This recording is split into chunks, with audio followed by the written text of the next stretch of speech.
Graça e paz, irmãos.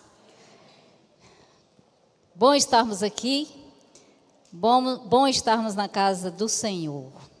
Glória a Deus por isso. Logo cedo pela manhã, estarmos juntos na casa de Deus para celebrarmos o seu nome.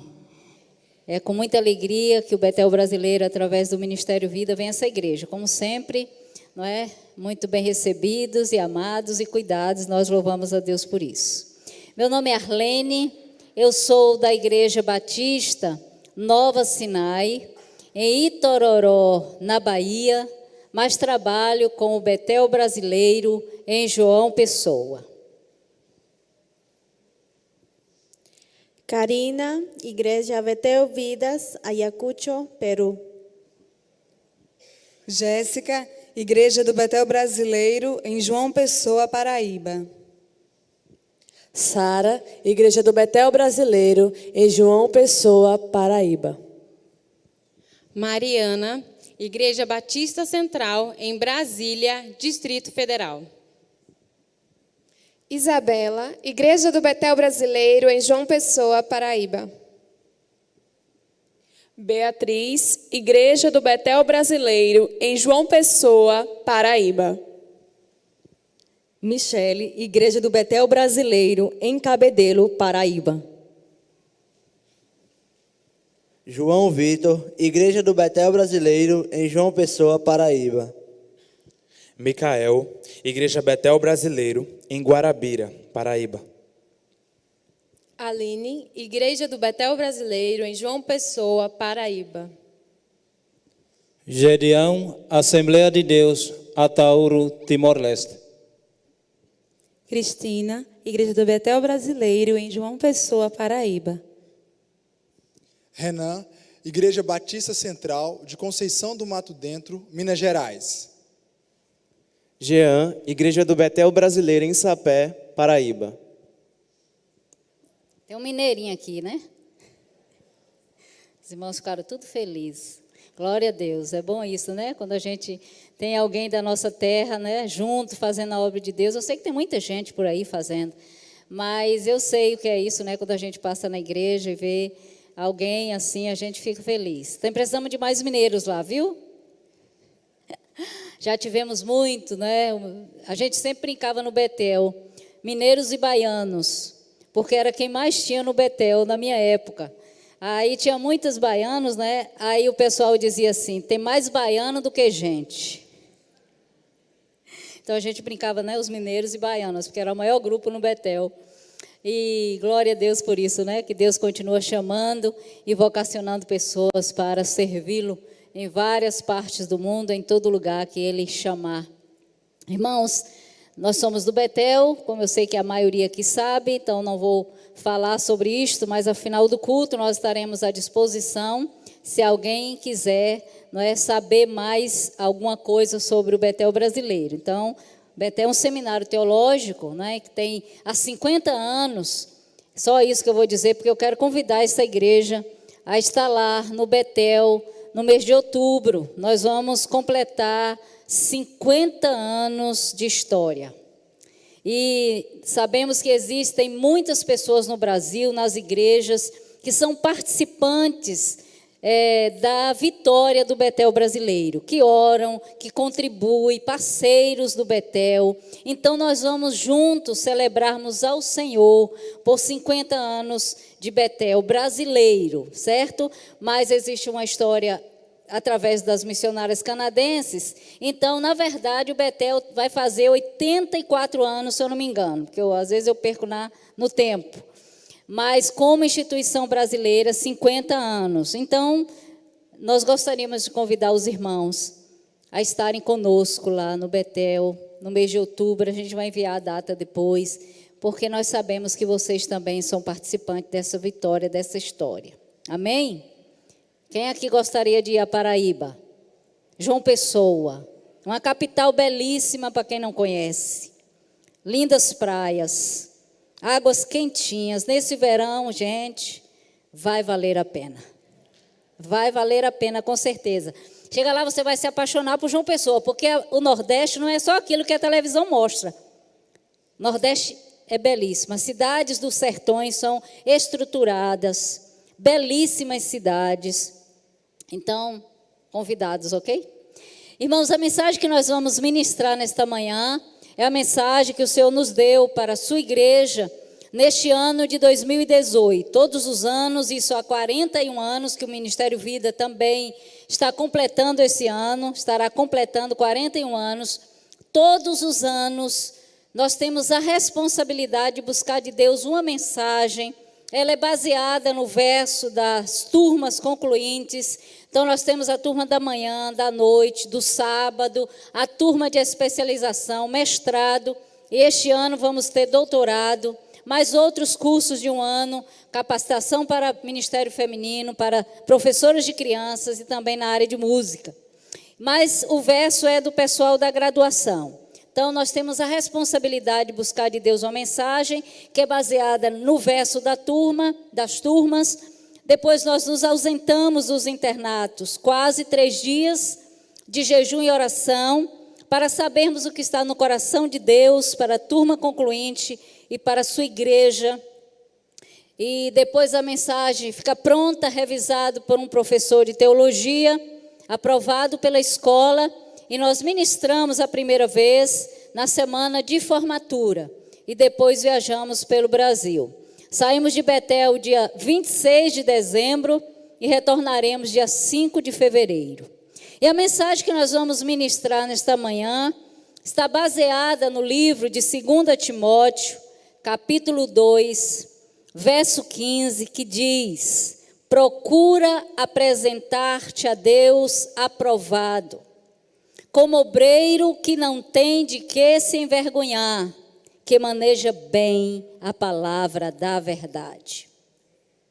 E o tema da mensagem: a verdade de Deus, esperança infalível para a igreja e para o mundo. A verdade de Deus, esperança infalível para a igreja e para o mundo.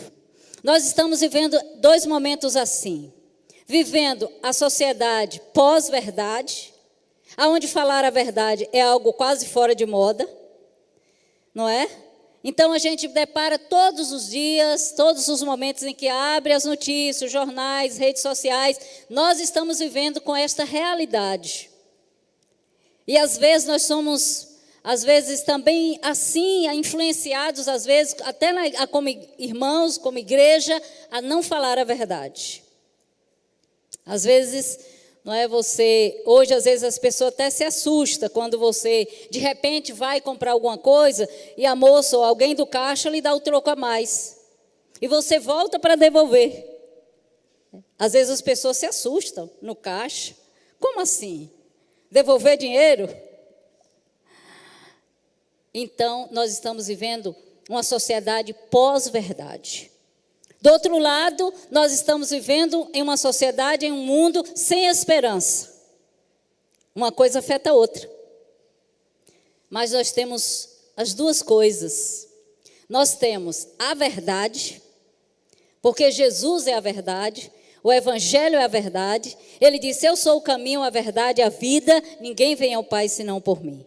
Do outro lado, a nossa esperança não morreu. Ela ressuscitou e vai voltar. Então, amados irmãos, nós temos aí 2 coisas, pelo menos, importantes, tanto para a igreja como para o mundo. Dizer para o mundo que existe uma verdade e que temos que viver e falar e defender, e dizer para o mundo desesperado, sem esperança, de que existe uma esperança: Jesus Cristo. Eu convido você a fechar os olhos, nós vamos orar. Coloque a sua vida diante do Senhor. Certamente o Espírito Santo de Deus vai falar ao nosso coração, como bem disse o pastor, seja para exortar, seja para consolar, seja para animar, para desafiar, para exortar. É a palavra de Deus. É o nosso Senhor que vai falar ao nosso coração. Então, tudo isso é bom. Pai, te louvamos, te bendizemos, porque nós conhecemos a verdade. Tua palavra diz: conhecereis a verdade e a verdade vos libertará. Louvado seja o teu nome, porque nós fomos libertos pela verdade. E nós temos o Senhor como o caminho que nós devemos seguir, caminho da verdade.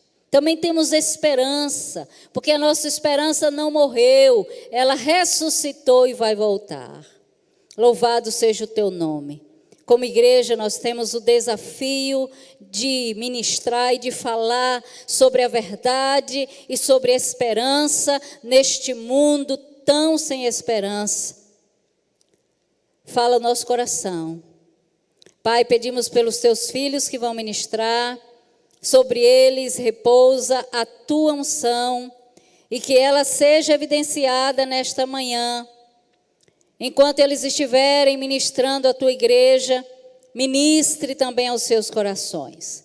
Levamos o nosso pensamento cativo à tua obediência e não aceitamos outra presença a não ser a do teu Espírito Santo neste lugar, em nome de Jesus.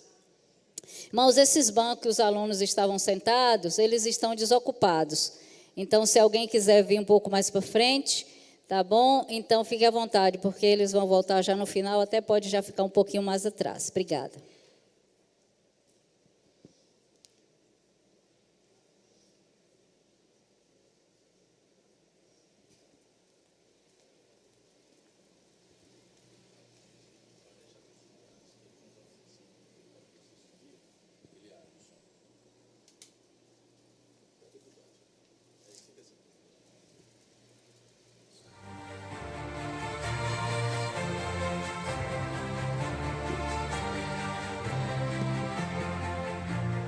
A civilização grega surgiu por volta do ano 2000 a.C., com as polis, como eram conhecidas as antigas cidades, a exemplo da grande Atenas.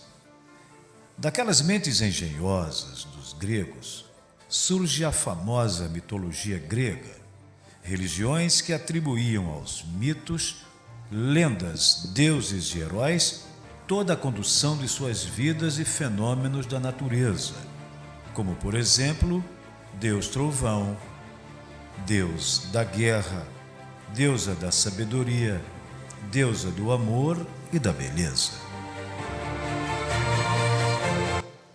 Os gregos influenciaram o mundo até os dias de hoje e deixaram uma forte herança cultural, desde a culinária, vinhos, azeites, o esporte, como os Jogos Olímpicos, a dramaturgia, com o surgimento do teatro e o uso de máscaras. Eram um povo vivaz e demasiadamente criativo.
Em meio a tudo isso, surge a filosofia, com a tentativa de trazer à tona a verdade por meio da razão.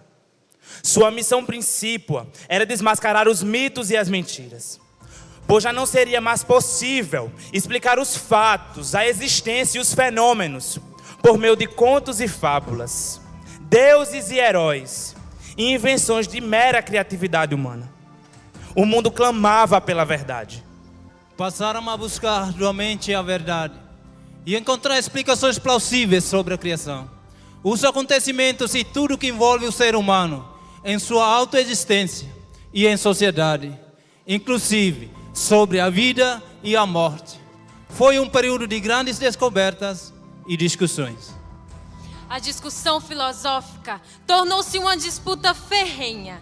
Quem seria o melhor filósofo? Qual seria a melhor ideologia? Quem tinha mais poder de persuasão? Quem era o detentor da verdade? E eles diziam entre si: Eu sou de Sócrates, eu sou de Platão. Mas Aristóteles é melhor.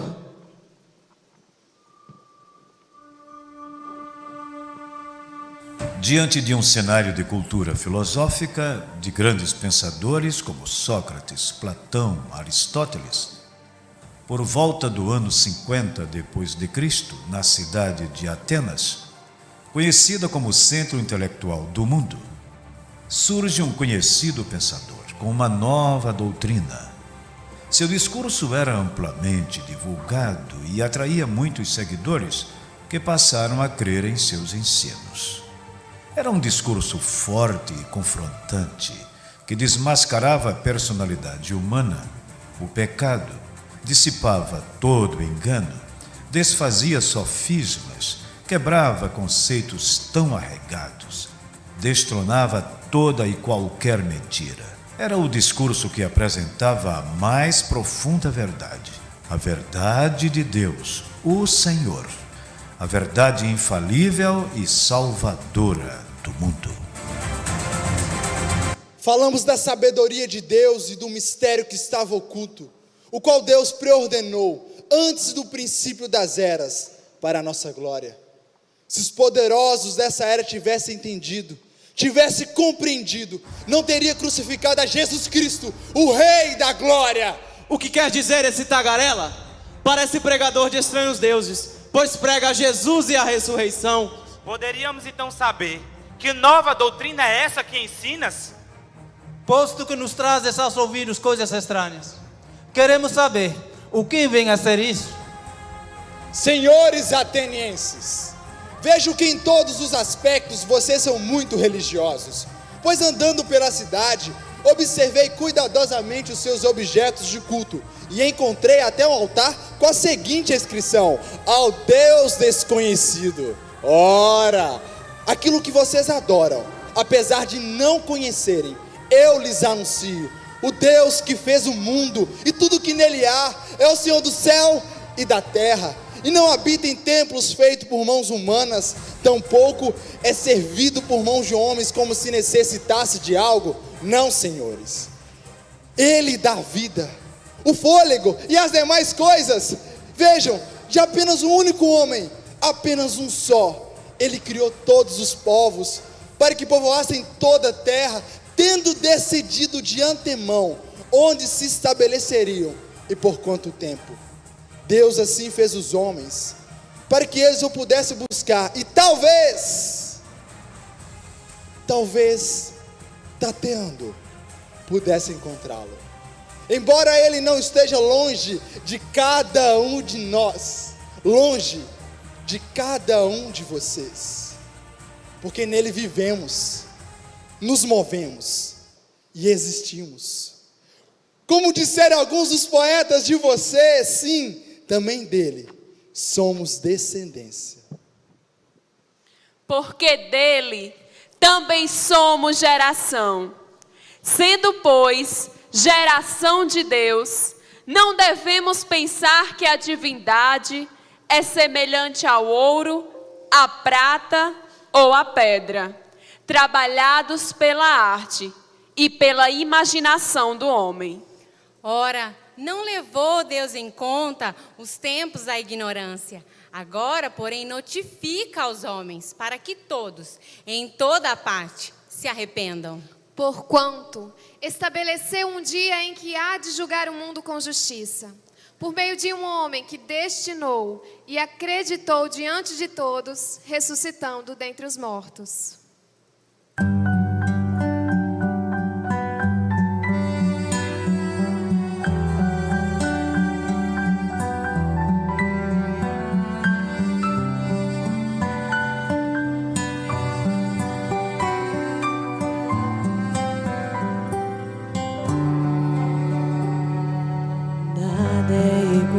Ao seu redor, tudo se faz no seu olhar, todo o universo se formou no seu falar.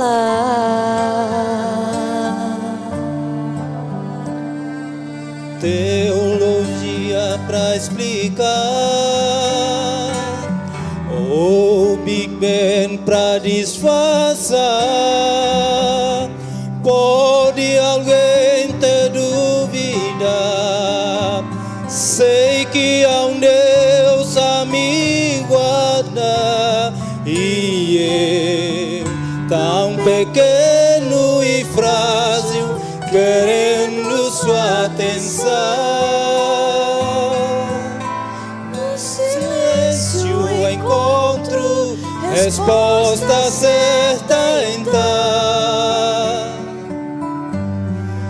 Dono de toda a ciência, sabedoria e poder, oh, dá-me de beber da água da fonte da vida, antes que o ar já houvesse, ele já era Deus, se revelou aos seus.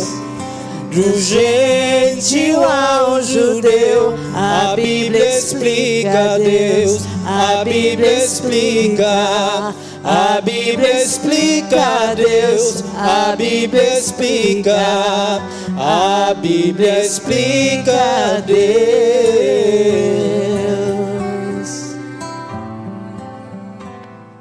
O homem questiona. Existe uma verdade? Seria Deus verdadeiro? Existe resposta? Sim, existe, pois o Senhor é o Deus da verdade. A veracidade de Deus significa que todo o seu conhecimento e palavras são padrões de fé verdadeiras e inegociáveis. O homem por si mesmo é manipulado pelo engano. Porém, Deus é plenamente reto em seu ser e desígnios e dono de toda a verdade. Ele é a rocha e as suas obras são perfeitas e todos os seus caminhos são justos. Deus, ele é fiel e não comete erros. Justo e reto ele é. Assim, as Escrituras nos chamam a atenção para a verdade de Deus, que se revela por toda a Escritura de maneira contundente. Ela é universal, aplicável em todo e qualquer lugar, em todo e qualquer tempo, em toda e qualquer cultura. Foi revelada em seu plano eterno e é a única e infalível esperança para a igreja, única e salvadora esperança para o mundo. Guardemos, pois, com firmeza a esperança que professamos, Para promover a fé e o pleno conhecimento da verdade. na esperança da vida eterna, que o Deus que não pode mentir prometeu antes dos tempos eternos. A verdade de Deus se apresenta seu caráter perfeito e seus grandes feitos. Desde a fundação do mundo e em toda a Escritura, Deus se fez conhecido através de suas obras. Porquanto, o que de Deus se pode conhecer é manifesto entre eles, porque Deus lhes revelou. Porque os atributos invisíveis de Deus, assim, o seu eterno poder, como a sua própria divindade, claramente se reconhecem desde o princípio do mundo, sendo percebidos por meio das coisas que foram criadas. Tudo que concerne a Deus é grande, vasto, incomparável, além do nosso entendimento. Deus é único, puro, imutável, infinito, perfeito e majestoso. E além disso, Deus é plenamente verdadeiro. Ele não é homem para que minta, nem filho do homem para que se arrependa. Porventura, tendo ele prometido, não o fará, o tendo falado, não o cumprirá. Deus é fiel às suas próprias palavras e promessas. A verdade é a sua essência. Nele não pode existir mudança, nem sombra de variação, pois o caminho de Deus é perfeito. A palavra do Senhor é provada. É um escudo para todos os que nele confiam. O Senhor é o Deus verdadeiro. Ele é o Deus vivo, o Rei eterno. Deus não nos deu meramente ideias subjetivas. Antes, revelou a verdade como certa e absoluta. Ela não é mutável, nem determinada pelas épocas. O salmista declarou: o Senhor é bom e eterna a sua misericórdia, e a sua verdade estende-se de geração em geração. Assim, Ele é perfeitamente digno da nossa confiança, e nele a nossa esperança é segura. A verdade de Deus ainda o apresenta como o único detentor da salvação. O seu evangelho é o único caminho para a salvação dos homens. O próprio Cristo afirmou soberanamente: eu sou o caminho, a verdade e a vida. Ninguém vem ao Pai senão por mim. No mundo pós-moderno, onde a relativização da verdade tem desviado o homem de sua essência e o pluralismo tem abafado os ensinos da palavra de Deus, Cristo se apresenta como aquele que se fez carne e habitou entre nós. E vimos a sua glória, como a glória do unigênito do Pai, cheio de graça e de verdade. E a vida eterna é esta: que te conheçam a ti, o único Deus verdadeiro, e a Jesus Cristo, a quem enviaste. Somente Cristo pode conduzir o pecador à verdade que o liberta da escravidão do pecado. A salvação, ela não é obtida pelo conhecimento intelectual, mas por um comprometimento pessoal com Jesus Cristo e com aquilo que Ele revelou. Ele disse: conhecereis a verdade, e a verdade vos libertará. Se pois o Filho vos libertar, verdadeiramente sereis livres. A palavra da cruz é loucura para os que se perdem, mas para nós que somos salvos, poder de Deus.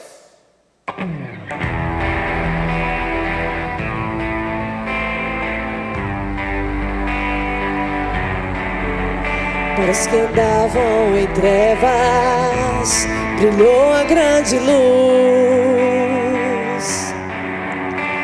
O Verbo se fez carne e habitou entre nós, cheio de graça e verdade.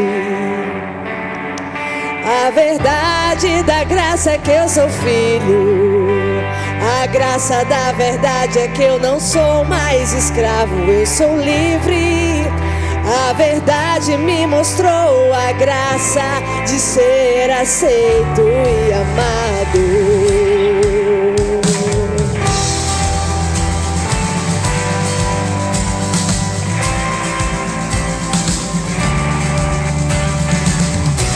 A graça me mostrou a verdade, e o medo já não me domina mais. A incerteza teve um fim. Eu descobri quem sou e quem Jesus é pra mim. Andou entre nós, viveu entre nós, se apaixonou, se entregou, a morte morreu e o medo se acovardou diante da sua vitória. Eu sei que Ele voltará, a graça virá me buscar. A verdade da eternidade é real, Jesus vem me buscar. Eu sei que Ele voltará,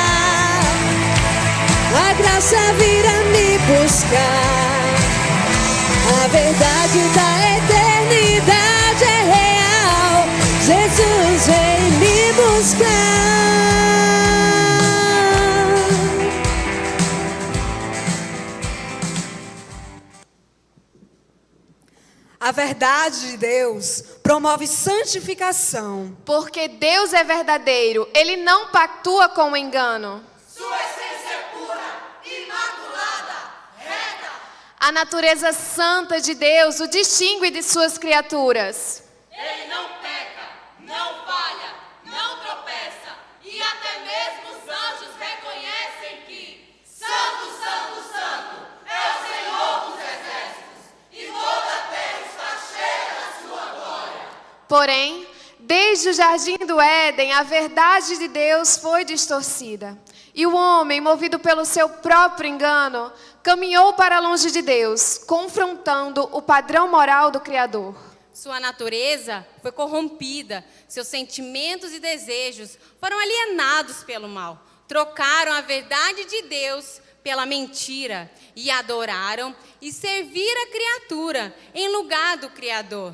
Mas bendito seja Deus, que por sua grande misericórdia nos amou e nos escolheu antes da fundação do mundo para sermos santos e irrepreensíveis. Por isso Deus nos convoca. Sede santos, porque eu sou santo. Assim, aquele que anda com Deus deve viver conforme o seu caráter. E a verdade de Deus surge como luz para o homem que andava em trevas, promovendo arrependimento e transformação de caráter. A mensagem que da parte dele temos ouvido e vos anunciamos é esta: que Deus é luz e nele não há treva nenhuma. Se dissermos que mantemos comunhão com ele e andarmos nas trevas, mentimos e não praticamos a verdade. Porém, se andarmos na luz, como ele está na luz, mantemos comunhão uns com os outros, e o sangue de Jesus Cristo, seu Filho, nos purifica de todo pecado. Se dissermos que não temos pecado nenhum, a nós mesmos nos enganamos, e a verdade não está em nós. Porém, se confessarmos os nossos pecados, Ele é fiel e justo para nos perdoar os pecados e nos purificar de toda injustiça.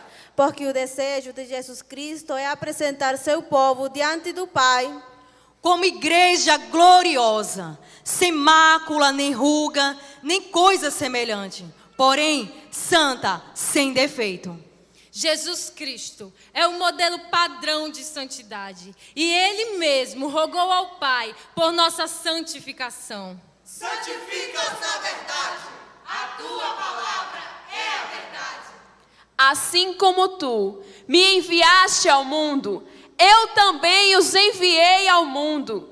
E em favor deles, eu me santifico, para que eles também sejam santificados pela verdade. Portanto, irmãos, cabe a nós perseverarmos em santidade, com caráter e atitudes transformadas, em um mundo de princípios deturpados, onde a verdade foi banalizada. Vós sois a luz do mundo.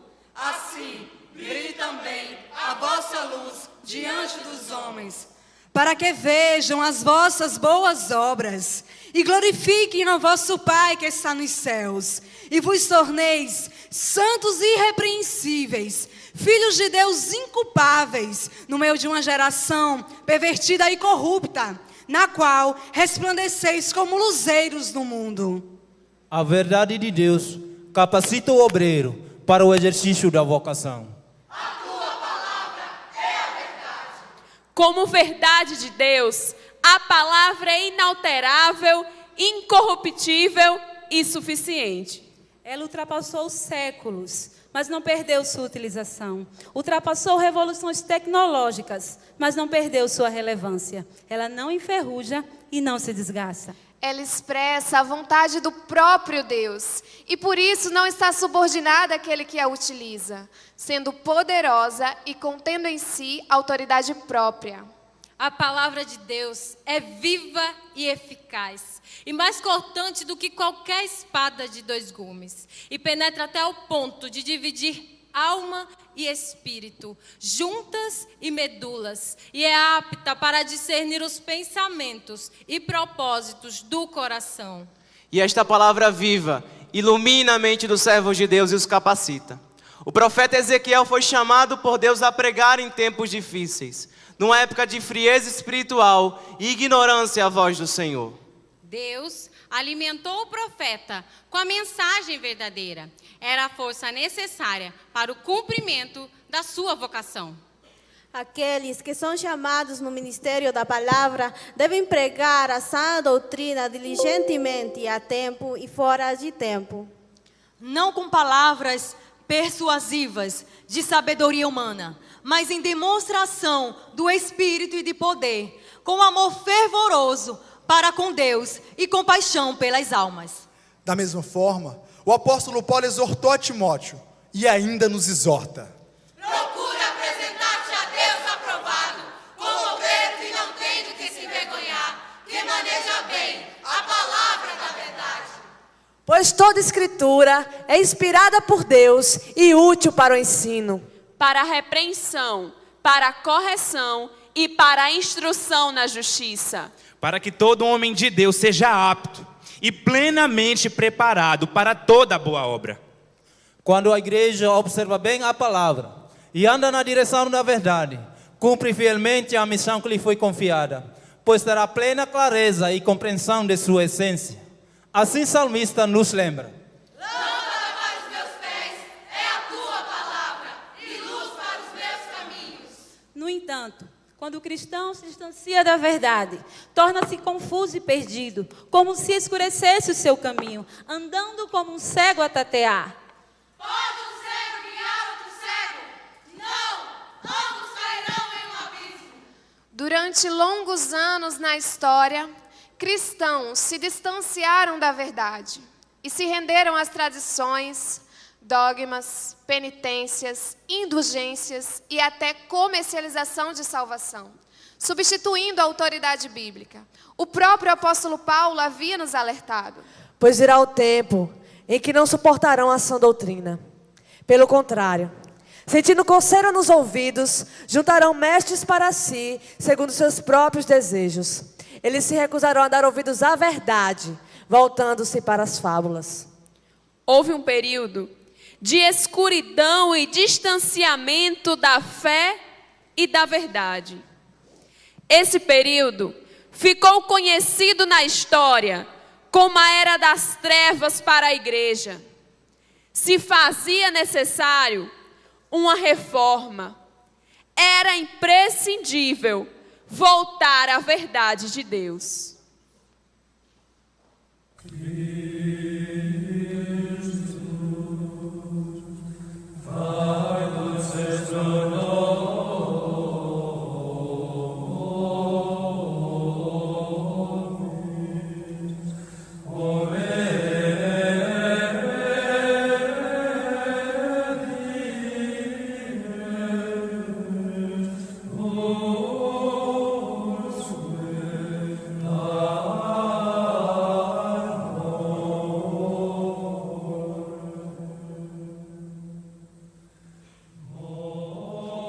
Assim deu-se início a um grande marco na história da igreja, a Reforma Protestante. Liderada pelo monge Martinho Lutero, no início do século XVI, no dia 31 de outubro de 1517, Lutero fixou as suas 95 teses na porta da igreja de Wittenberg. Por causa desse movimento, Lutero foi convocado a um julgamento, pois então obrigado pela Igreja Católica a se retratar. Lutero, concordas com o conteúdo que escreveste e divulgaste? Ou quer se retratar? A menos que possa ser refutado e convencido pelo testemunho das Escrituras e por claros argumentos, visto que não creio no Papa. É o herege. E muito menos nos concílios, pois é evidente que todos vocês erram e em todos os momentos se contradizem. Eu estou conquistado pela Santa Escritura citada por mim, e a minha consciência está cativa à palavra de Deus. Basta, Lutero. Irei perguntar mais uma vez. Concordas com o conteúdo que escreveste e divulgaste? Ou quer se retratar? Não posso e não me retratarei. Não posso mentir contra a minha consciência e esta é a minha posição. E que Deus me ajude. Amém. Os princípios fundamentais da Reforma Protestante são conhecidos como as 5 solas, pilares essenciais para a vida e prática cristã. sola fide, somente a fé, sola gratia, somente a graça, soli Deo gloria, somente a Deus glória, solus Christus, somente Cristo, sola Scriptura, somente a Escritura.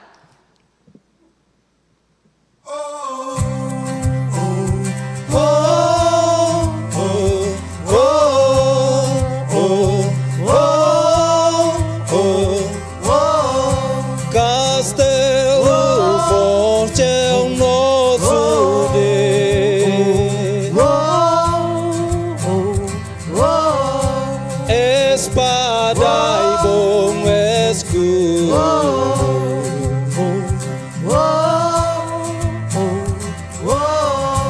com seu poder defende o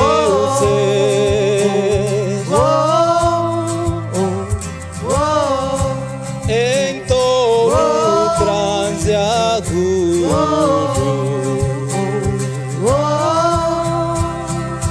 com fúria pertinaz, persegue Satanás, com artimanhas tais e astúcias tão cruéis, que iguais não há na terra.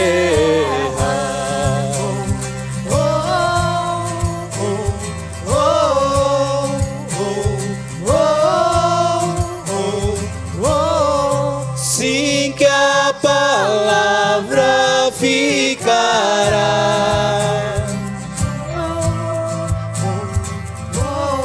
sabemos com certeza,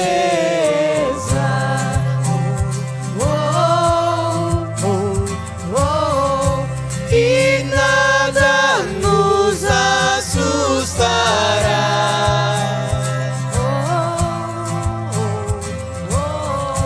Com Cristo por defesa,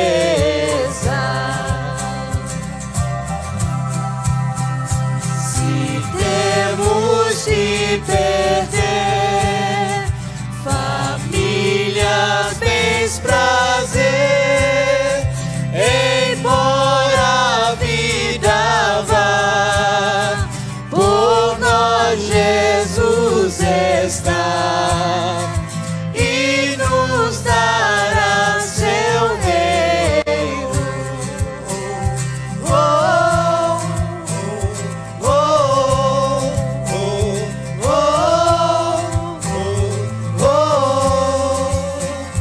Castelo forte é o nosso Deus, castelo forte é o nosso Pai.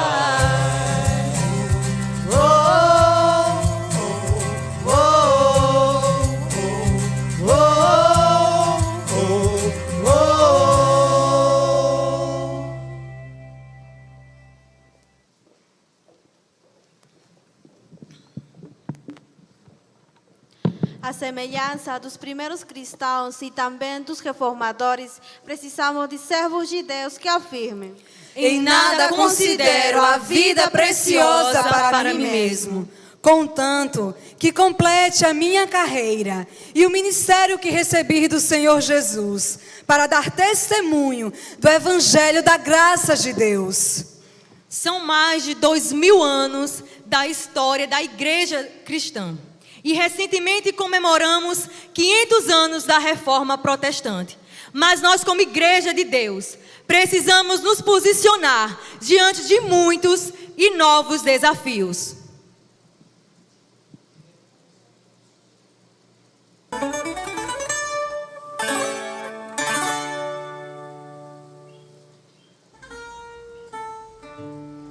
Ilha da Madeira, localizada no Oceano Atlântico, a sudoeste da costa portuguesa. Sua capital chama-se Funchal. Atualmente, O turismo constitui o seu principal impulsionador e a maior fonte de renda da economia madeirense. A população da Madeira é tradicionalmente seguidora do catolicismo romano. O protestantismo é praticado por poucos habitantes naturais e em pequenos grupos.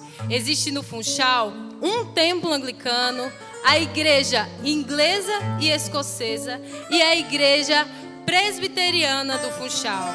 Dessa forma, meus irmãos, precisamos colocar o povo madeirense como alvo de nossas orações e de nosso investimento missionário.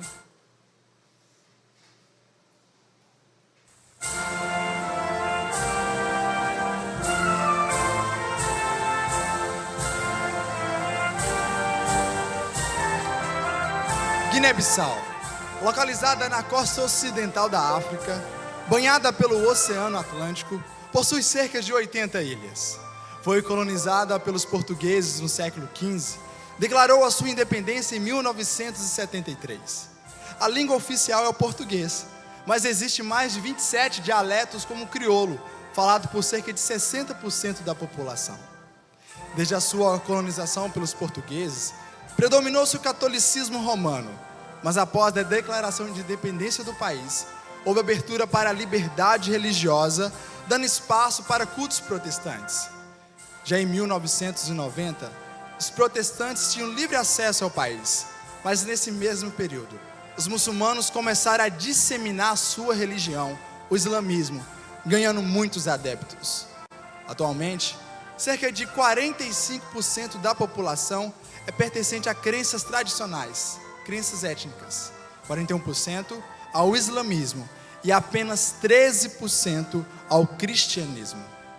Meus irmãos, apesar da liberdade religiosa, da existência de escolas e igrejas cristãs, ainda há muita resistência ao evangelho por certas etnias. E há também perseguição religiosa dos muçulmanos aos nacionais convertidos ao cristianismo. Guiné-Bissau. Guiné-Bissau é um campo branco, pronto para a colheita. Se desperte para essa obra. Seja você este obreiro.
Eita, compadre. Que o trabalho hoje foi duro, não foi não, meu irmão? Foi duro demais. Cansado. Tô com vontade de tomar aquele cafezinho, deitar na minha cama, que eu tô com uma dor de coluna. Vamos embora que eu tô cansado. Vamos embora. Chegar em casa, né? Vamos embora. Maria. Compadre. Maria. Cheguei. Compadre Toinho, pode entrar. Matoinha. Oi, compadre. Vem Tudo chegando. bom? Tô entrando, comadre, pra tomar aquele cafezinho que eu tô cansado. Rapaz, o cafezinho já sai. Não se aveste não que já sai. Tá certo. Mas deixa eu te dizer um negócio, comadre. Diz. Eu tava vindo aqui com o compadre pelo caminho. E a gente tava vendo a roça, né? O caminho, a terra brasileira. Pense numa terra bonita, é a terra brasileira. E a gente tava pensando, e o povo brasileiro, com Matoinha? Olha só. Pense no povo bonito, é o povo brasileiro. Eita, Zé. Mas era justamente sobre isso que eu tava conversando com o comadre. Tu acredita? Justamente sobre isso. Eu concordo contigo, viu? Esse povo é bonito mesmo. Pense no povo bonito. Mas deixa eu te dizer uma coisa. É tanta frieza no coração desse povo, Zé, que chega, dói o coração. Sabe que esse povo está precisando de salvação. Eita, comadre, tu falaste tão bonito, não foi? Chega a rimar, sim. Deu vontade de fazer um repente, embora fazer? Bora Agora. Eu vou começar. Começa, comadre. Eu agora vou falar, agora vou falar o que tem lá no Nordeste, no sertão eu vou contar. Eu agora vou falar, eu agora vou falar o que tem lá no Nordeste, no sertão eu vou contar. Lá tem um povo sofrido, sem esperança e desejo, vivendo numa seca braba de humilde vilarejo. Eu agora vou falar, eu agora vou falar o que tem lá no Nordeste, no sertão eu vou contar. Minha vez. Povo que trabalha duro, com a enxada na mão, é um povo destemido, mas carente de salvação. Eu agora vou falar, eu agora vou falar o que tem lá no Nordeste, no sertão eu vou contar. Esse povo educado, a quem Deus estende a mão, é um povo muito alegre, mas precisa de oração. Eu agora vou falar, eu agora vou falar o que tem lá no Nordeste, no sertão eu vou contar. Onde está o povo santo, apaixonado por missão, para pregar o evangelho por todo o sertão? Eu agora vou falar, eu agora vou falar o que tem lá no Nordeste, no sertão eu vou contar. Eita, cantoria boa! Eita, Zé, a cantoria tá boa mesmo. Mas vamos deixar de cantoria, que a responsabilidade também é nossa de levar a pregação e cumprir o ID do Senhor, anunciar a salvação. É mesmo, vice-comadre, essa responsabilidade também é nossa. Então levanta desse banco, meu irmão, e se embora com a gente anunciar a verdade de Jesus no sertão. Avança!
igreja, diante do que vimos e ouvimos nesta manhã, cabe a nós respondermos a pergunta: quem há de levar essa esperança ao mundo? Somente uma igreja transformada pela verdade de Deus é que pode ser instrumento dessa mensagem. Somente uma igreja transformada e redimida pelo sangue do Cordeiro pode promover a fé e a esperança. Somente a igreja transformada pode falar do Deus que transforma. O mundo clama por essa esperança. Mas como invocarão aquele que não creram? E como crerão daquele que nada ouviram? E como ouvirão se não há quem pregue? E como pregarão se não forem enviados?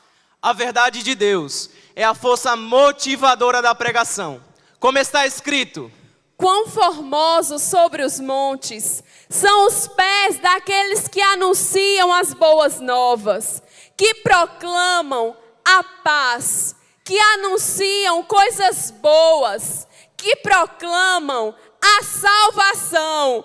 Por isso, igreja, anunciai entre as nações a sua glória e entre todos os povos as suas maravilhas. Amém.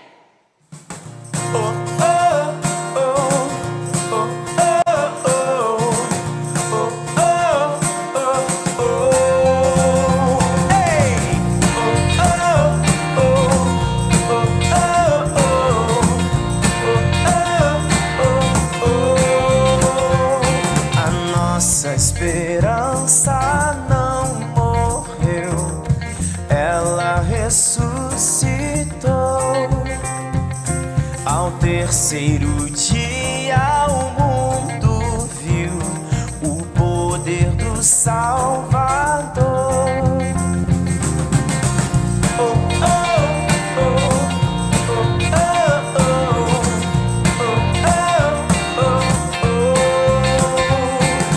Ele se foi, mas prometeu que um dia irá voltar.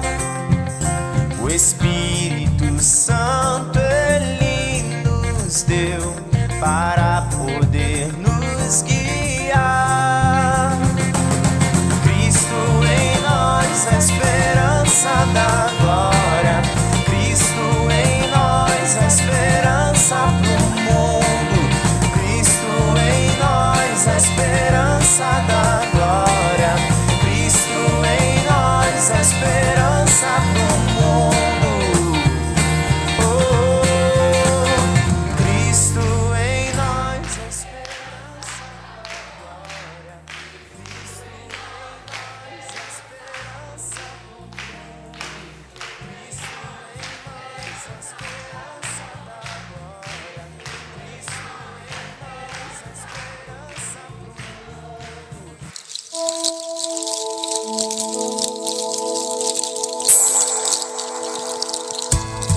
Glória a Deus.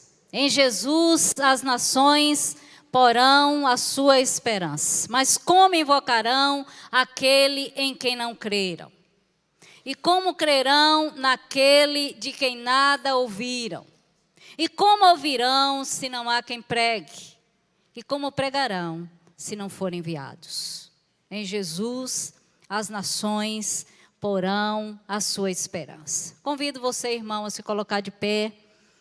Eu gostaria que você pudesse fechar os seus olhos, orar ao Senhor, e que você pudesse pensar o que você pode fazer para que as nações possam ouvir esta verdade.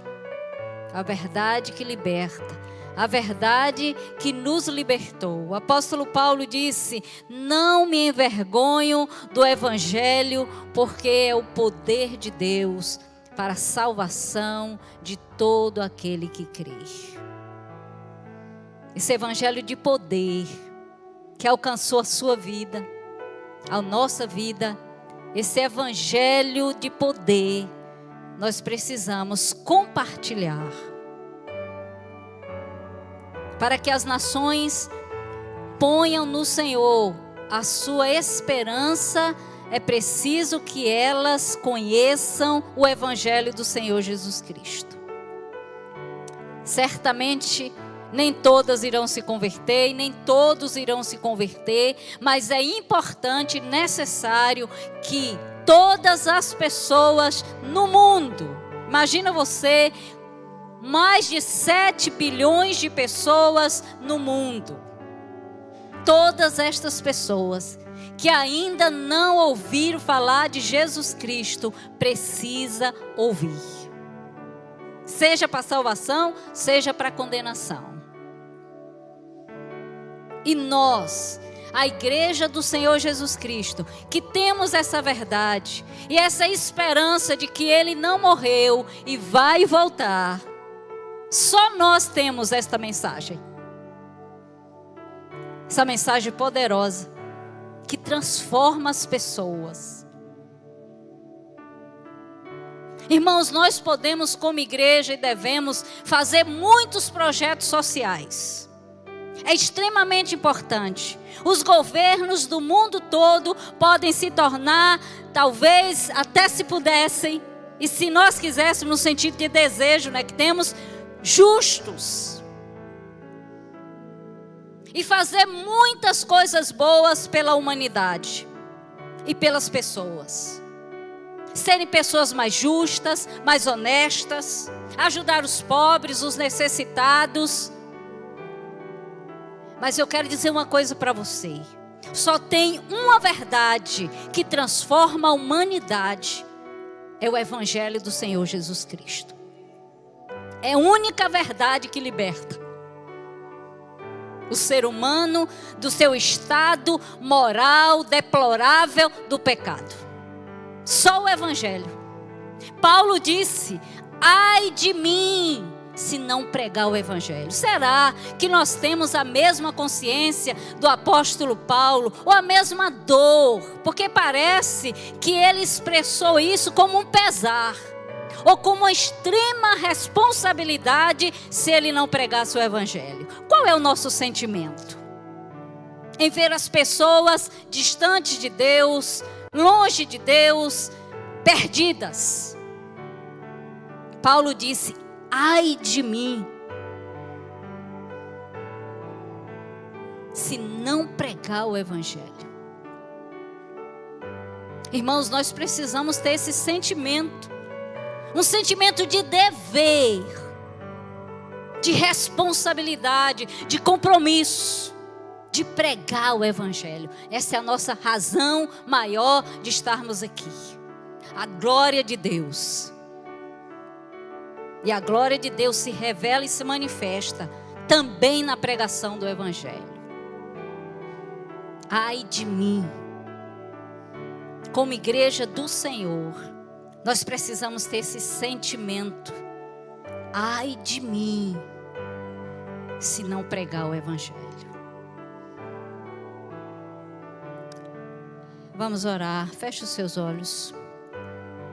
Eu gostaria de saber nesta manhã se tem alguém aqui que tem esse sentimento de um dever ainda não cumprido totalmente.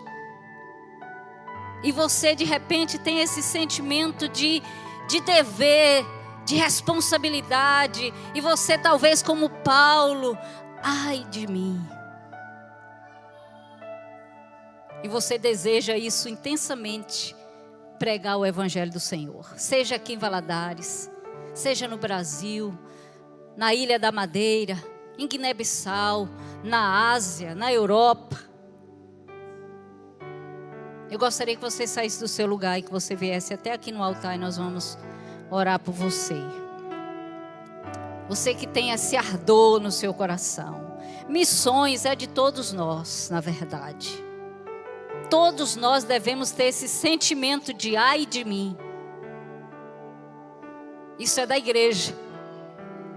Jesus deixou para a igreja quando ele disse que nós devíamos pregar. Tem alguém que gostaria de vir aqui no altar? Nós vamos orar por você. Se Deus tem alguém aqui que Ele tem chamado especificamente, não é? Aquelas pessoas que Deus chama de maneira específica, com ministério específico, para fazer uma coisa específica. Porque nem todos podem ir. Todos podemos fazer onde estamos, é fato. Mas nem todos poderão sair de casa, de tudo e deixar e seguir como nós fizemos, como alguns aqui já fizeram. Mas alguns nós sabemos que podem. Talvez você que é jovem, adolescente, criança, e Deus tem chamado você de maneira específica. Eu gostaria que as alunas viessem, por favor. De maneira específica para fazer a obra dele. Aí Deus vai tirar você de onde está, vai falar com você, vai levar você para outro lugar, para outro país, para outro estado. Como Deus trouxe lá do Peru, lá da Ásia. Deus pode levar você. Então, se Deus tem chamado alguém de maneira específica nesta manhã, venha ao altar de Deus. Nós vamos orar por você. Se você tem uma nação no seu coração, se Deus chamou você e você ora por uma nação, você ama. A palavra do Senhor diz lá no Salmo 2:8, pede-me e eu te darei as nações por herança e os confins da terra por tua possessão. Foi uma promessa dada a Jesus. Mas nós podemos pedir a Deus as nações por herança. Tem alguém? Venha no altar, nós vamos orar. Pai, no nome de Jesus, nós estamos diante do Senhor que chama, diante do Senhor que ama, que nos amou tanto ao ponto de dar a Jesus, que ama os povos e as nações e os perdidos. E o Senhor deseja usar a nossa vida, usar a tua igreja onde ela está. Ó Deus, usar os irmãos, teus filhos, aonde eles estão, no trabalho, na escola, na rua, na faculdade, para a família, para os vizinhos. Aonde nós estamos, nós somos um missionário. Mas o Senhor quer usar também a tua igreja em outros povos, em outras nações, povos dentro da nossa própria cultura, onde existem tantos imigrantes, existem os ribeirinhos, os quilombolas, os índios, tantas pessoas perdidas. Pai, nós colocamos diante do Senhor a nossa vida, pedindo que o Senhor nos impulsione, nos expulse para a seara. E aqui diante do teu altar estão estes irmãos, alguns aqui, Senhor, certamente com chamado específico do Senhor, outros dizendo, Senhor, eu quero fazer a tua obra, eu quero fazer aqui em Valadares, em Minas, aonde o Senhor me mandar, eu estou disponível.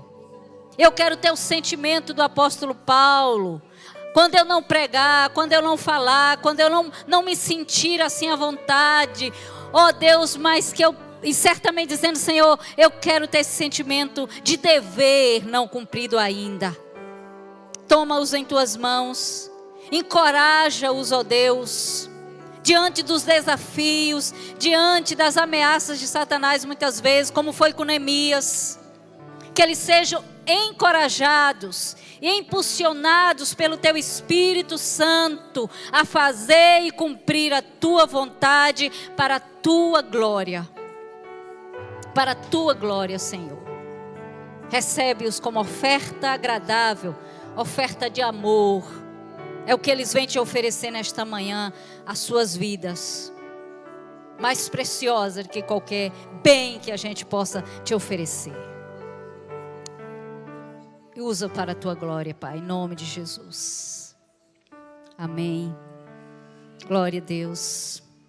Podem voltar para os seus lugares, encorajados por esse Deus de missões. Podeis assentar, irmãos, estamos terminando.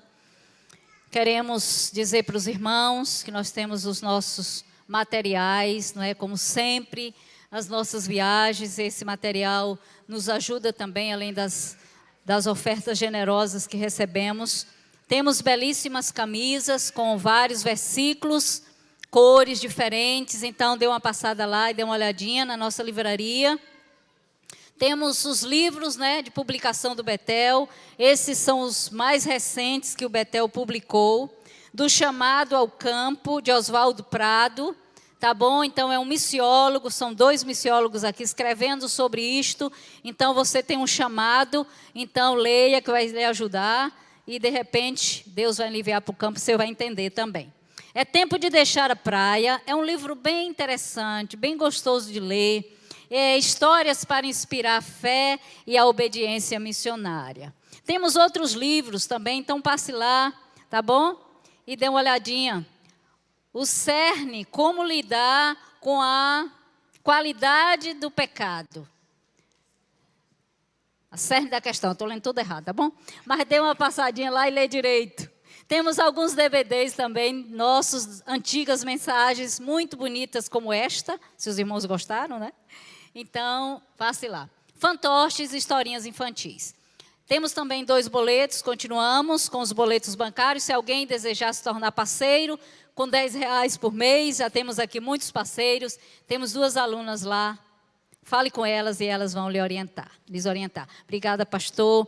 Todos os irmãos aqui, que sempre nos recebem com muito amor. O pessoal que está lá preparando nossa comida, o café, almoço. Amados irmãos, que Deus os abençoe muito, os recompense por tudo, em nome de Jesus.